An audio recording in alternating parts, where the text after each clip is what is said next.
ओम नारायण नारायण नारायण नारायण। सब मित्रों को राम राम। सबका स्वागत है दोस्तों। कैसे हैं आप सब दोस्तों? सर्वप्रथम आप सभी मित्रों को दीपावली की ढेर सारी शुभकामनाएं। तो पिछले हफ्ते 3 नवंबर को जो फिल्में छूट गई थी मुझसे रिव्यू करना, उस लिस्ट में से अगली फिल्म है द मार्श किंग्स डॉटर। परसों ही मैंने देखा था। मैंने आपको बताया था कि जो कुछ 4-5 फिल्में छूट गई थी उन्हें देखने के लिए मैं दूसरे शहर गया था, तो उन्हीं सब फिल्मों के साथ में ये फिल्म भी मैंने देखी थी। इसका तो मैंने पहले नाम भी नहीं सुना था। इसे भी बिल्कुल जीरो प्रमोशन के साथ में ही भारत में रिलीज़ किया गया था। एक अमेरिकन साइकोलॉजिकल थ्रिलर ये फिल्म है। तो अब लगी हुई थी, टाइमिंग भी एडजस्ट हो रहा था, तो मैंने देखा इस फिल्म को परसों ही। अब जब फिल्म शुरू हुई, शुरुआत में ही सबसे पहले मुझे अगर किसी फिल्म की याद आई तो वो थी वेयर द क्राउडेट्स सिंग। उसका भी हमने रिव्यू किया हुआ है। पिछले वर्ष वो फिल्म रिलीज़ हुई थी। काफ़ी बढ़िया वो फिल्म थी। उसमें कोर्ट रूम ड्रामा भी था, साइकोलॉजिकल थ्रिलर भी कह सकते हैं, बहुत सारे पहलू थे। आप हमारा उसका रिव्यू देखना। तो एकदम से उसकी याद इसलिए आई क्योंकि दोनों की कहानी एक सिमिलर जगह पर स्थित है। नॉर्थ कैरोलिना के जो मार्श एरिया है, दलदल का जो एरिया, सब जगह पर पानी ही पानी है, बीच बीच में थोड़ा बहुत भूभाग ज़मीन है, और वहाँ पर एक परिवार रहता है। वेयर द क्राउडेड सिंग में भी ऐसा ही था। छुपके से वो परिवार पूरा बाहर की दुनिया से अलग थलग वहाँ रह रहा होता है। यहाँ पर भी the Marsh Kings daughter Helena, जो मार्श किंग की बेटी जिससे कहा गया है दलदल का राजा मार्श किंग, उसकी बेटी, तो वो भी बिल्कुल पूरी दुनिया से अलग थलग वहाँ पर एक छोटी सी, जो इसे केबिन कहा जाता है, कुटिया जैसा, वहाँ पर वो रह रहे होते हैं। अब शुरुआत में हम देखते हैं कि माँ है, पिता है और बेटी। माँ चुप चुप ही रहती है, कुछ ज़्यादा वो बात नहीं करती। बेटी अपने माँ के बिल्कुल भी करीब नहीं है, माँ से वो हेट करती है, और पिता के ज़्यादा वो करीब है। पिता अपनी बेटी को शिकार पर लेकर के जाता है, शिकार भी सिखाता है, काफ़ी कठोर है वो अनुशासन के मामले में। और एक सीन के माध्यम से उन्होंने बताने का प्रयास किया। एक रात्रि को उनकी कुटिया के बाहर एक भेड़िया और उसका बच्चा आता है। तो पिता कहता है बेटी से कि मार डालो उनको।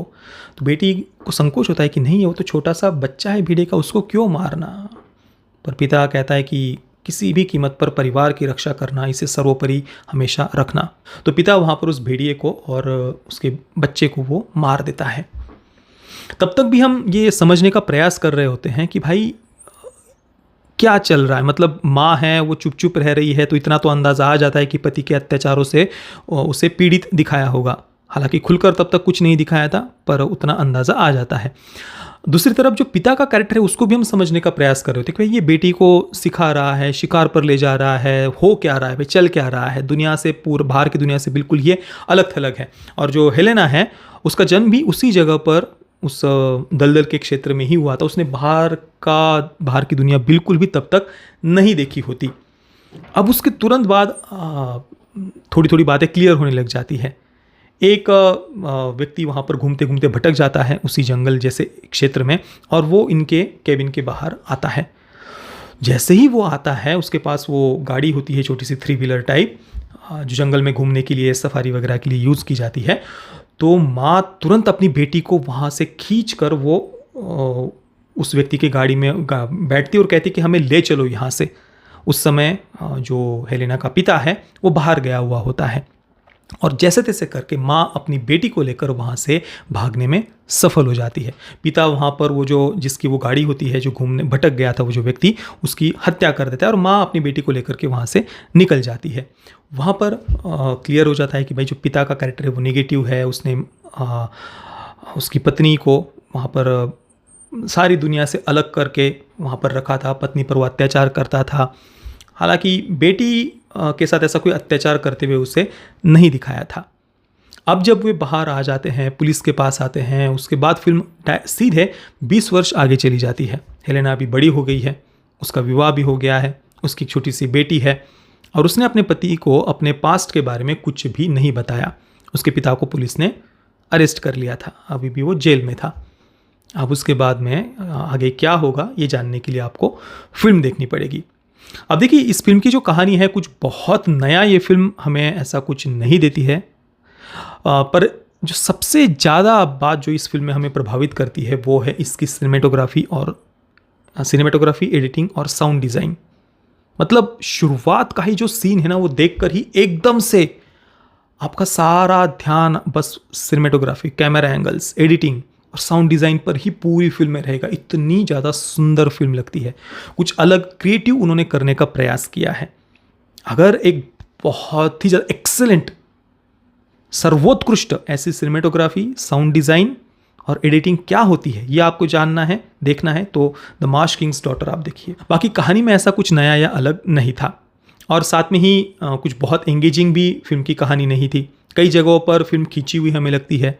और चलो, शुरुआत में सब कुछ धीरे धीरे धीरे आगे बढ़ रहा होता है, तब तक भी ठीक था। पर फिल्म के एंडिंग में जो हम कुछ अलग या कुछ बहुत बड़ा ट्विस्ट आएगा, या बेटी का पिता के विरुद्ध विद्रोह हो, उसको कुछ बहुत उन्होंने बड़े स्केल पर कुछ ऐसा अलग होते हुए दिखाया हो, ऐसा भी कुछ फिल्म के एंडिंग में नहीं होता। उसी सेम टोन में शुरुआत से अंत तक फिल्म बनी रहती है। अब फिल्म जो कहने का प्रयास करती है वो सही गलत क्या किस प्रकार से वो दिखाते हैं, उस बारे में मैं ज़्यादा कुछ यहाँ पर चर्चा नहीं करना चाहूँगा। बाकी हाँ, टेक्निकली फिल्म बढ़िया है, पर स्क्रीन प्ले उतना एंगेजिंग नहीं था।